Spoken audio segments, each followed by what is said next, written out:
Assalamualaikum warahmatullahi wabarakatuh. Saya Muhammad Hasan Lutfi dengan NIM 102022402406. Saya Aryan Sabta Ramadan dengan NIM 1020224081.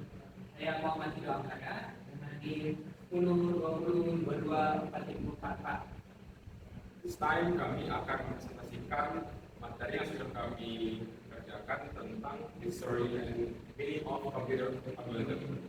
Yang pertama akan dibaca oleh Aryan Sabta.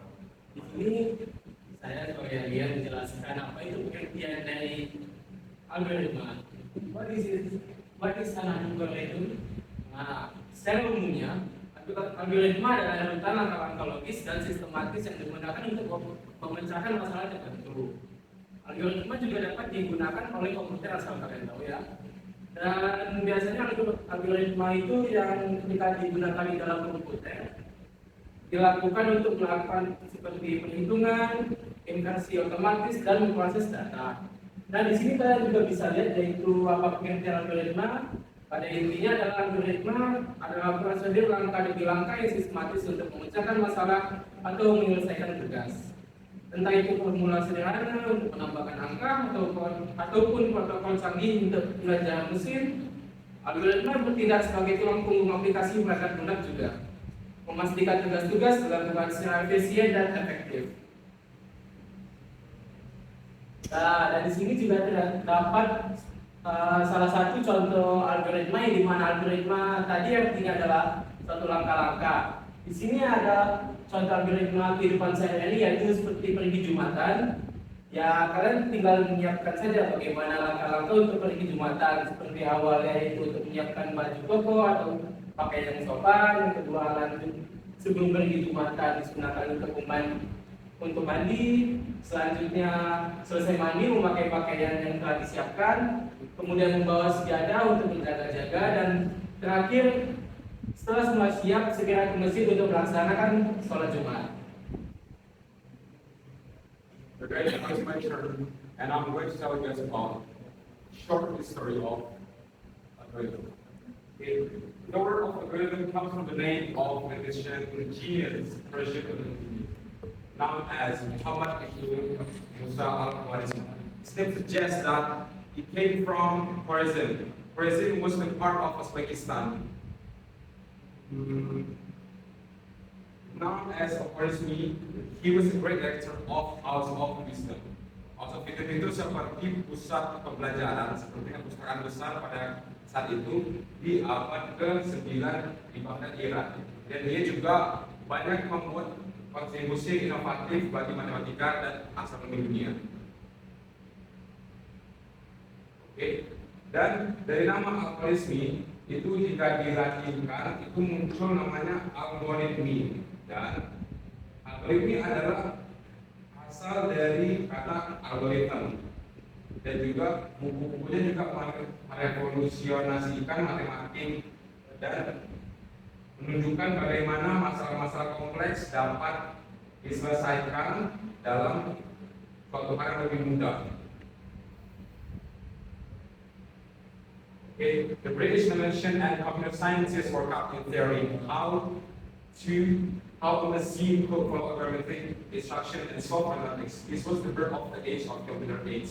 Jadi selama Perang Dunia Kedua,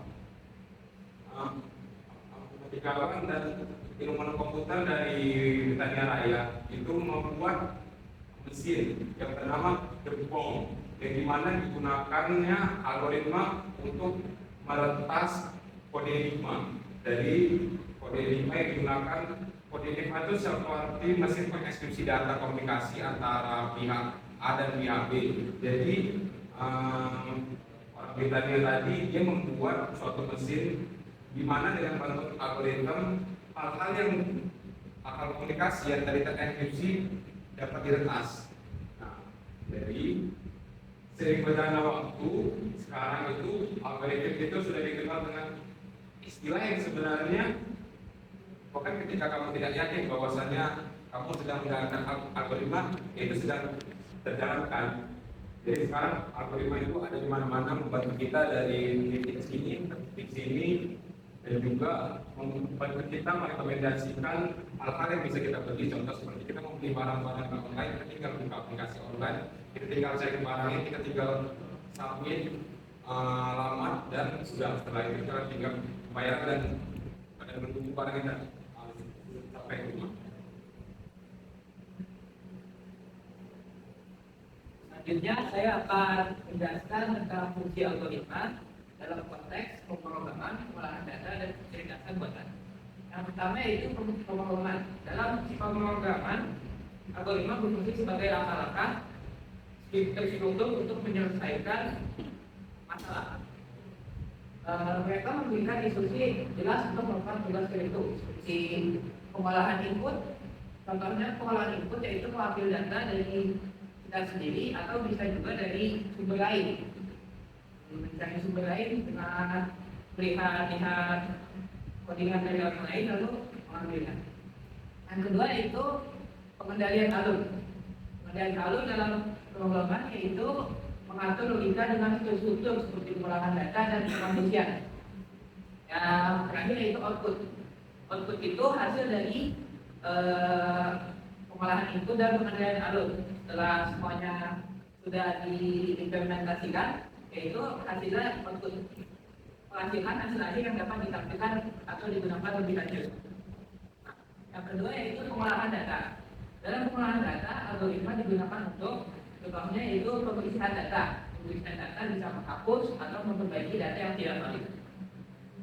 Analisis data, mengidentifikasi pola atau hubungan dalam data, seperti menggunakan algoritma statistik. Dan yang terakhir dalam pengolahan data yaitu pengelompokan dan klasifikasi. Pengelompokan data ke dalam kategori yang berbeda untuk analisis lebih lanjut dalam pengolahan data. Yang terakhir yaitu dalam kecerdasan buatan. Di bidang kecerdasan buatan, algoritma memainkan peran krusial dalam pembelajaran mesin. Yang pertama yaitu pengembangan model yang dapat belajar dari data dan membuat prediksi. Yang kedua, pemrosesan bahasa alami, mengolah dan memahami bahasa manusia untuk berbagai aplikasi seperti chatbot. Yang ketiga itu fisik komputer, menganalisis dan menginterpretasikan gambar atau video. Dengan itu, kesimpulan yang bisa saya ambil adalah setiap konteks ini menunjukkan bagaimana algoritma membantu dalam menyelesaikan masalah kompleks secara efisien dan terstruktur. So in the end, the conclusions we get is a relevance of fundamental tools in computational field that allows solving problems and performing specific tasks. Jadi kita juga bisa pertimbangkan bahwasanya algoritma adalah rangkaian-rangkaian yang dilakukan dalam kehidupan sehari-hari, dan itu tidak bisa dipisahkan dari masing-masing diri kita.